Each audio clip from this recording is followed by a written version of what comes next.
নারায়ণগঞ্জ শহরে পুলিশের এক কর্মকর্তা ও তার সোর্সকে ধরে বেধড়ক পিটুনি দেওয়ার অভিযোগ উঠেছে স্থানীয় জনতার বিরুদ্ধে।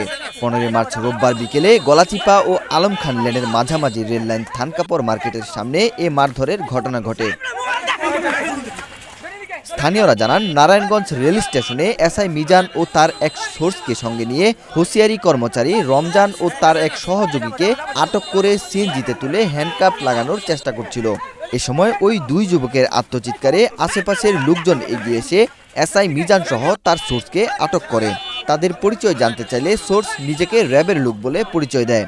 তখন স্থানীয় লোকজন তাদের থানকাপড়ের একটি অফিসে নিয়ে জিজ্ঞাসাবাদ করলে তারা কোনো সদুত্তর দিতে না পারলে ভুয়া পুলিশ বলে তাদের মারধর শুরু করেন।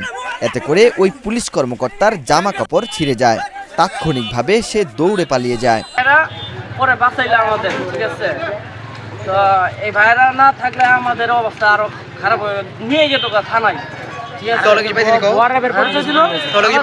আমাদের লগে কোনো কিছু পাই নাই, আমার কাছে ছিল না, ভাইয়ের কাছে ছিল না, ওরা তো ধরছে আমাদের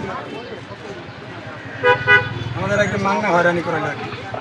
বাইরে না থাকলে আমার সমস্যা হয়ে যেত।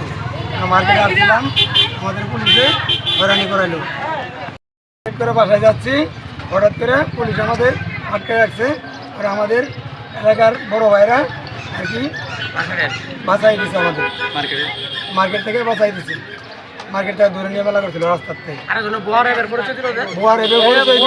আমার হয়রানি করে গাড়ি তুলে মোবাইল টোবাইল মার্কেট নাই সব রয়ে গেছে। আপনাদের কাছে কিছু পাইছিল না? আমাদের কাছে কিছু পাই নাই। আপনি যে বললেন কিছুক্ষণ আগে কি পাইছে বললেন, কি পাইছে সত্য কথা বলেন। আমাদের কাছে কিছু পাই নাই। টাকা টোকা কি পেয়েছে? টাকা আমার পকেটে হাত দিছিল, টাকা টোকা কিছু পাই না। পরে মোবাইলে নিয়ে গেছে গা, আর শপিং ব্যাগ কটা আছে, শপিং ব্যাগ গুলো নিয়ে গেছে। তো আপনি কোনো রিকভারি পাইছে? আসসালামু আলাইকুম ভাই। রিকভারি পাই না। ওয়াহিদ হুসাইন জিহাদ, বাংলাদেশ প্রতিদিন।